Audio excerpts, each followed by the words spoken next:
कैसे आप सभी लोग दोस्त, मेरा नाम विपुल है। आज मैं आपसे ऐसी बात कर रहा हूँ, वीडियो बनाकर अपने आप को प्रूव कर रहा हूँ, इम्प्रूव कर रहा हूँ तरीके से प्रैक्टिस। दोस्त, प्रैक्टिस के लिए मैंने एक टॉपिक लिया जिस टॉपिक का नाम है साइकोलॉजी।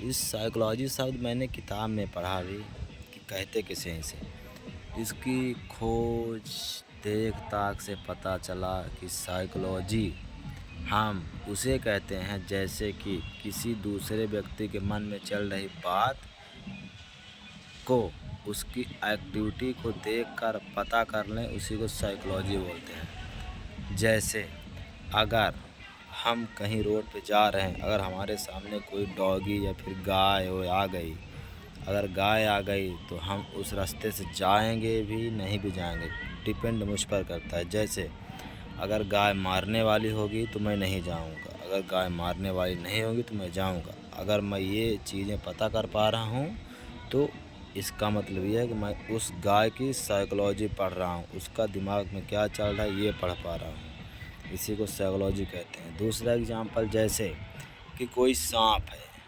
सांप काला वाला कोबरा है न? अगर वो रास्ते पे है तो हम उसकी साइकोलॉजी नहीं पढ़ पाते हैं, क्योंकि ये नहीं पता चल पाता उसको देखकर काटेगा कि नहीं काटेगा।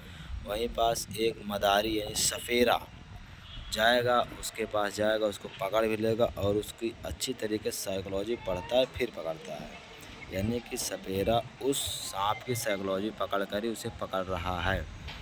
दोस्तों, उसी को साइकोलॉजी बोलते हैं। साइकोलॉजी इस दुनिया में मेनली 5 प्रकार से लोग ही पकड़ते हैं, जहाँ तक मैं किताब में पढ़ा हूँ। पहला होती है माँ।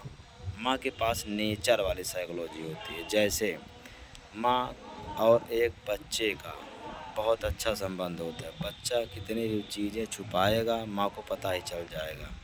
क्यों? क्योंकि माँ अपने बेटे की बहुत अच्छे साइकोलॉजी पढ़ रही है। जैसे कोई छोटा बच्चा है, बोल तो पाएगा नहीं कि मुझे भूख लगी है, प्यास लगी, लेकिन माँ उसकी साइकोलॉजी देखकर पता कर पाती है कि इस बच्चे को भूख लगी है, भूख के कारण रो रहा है।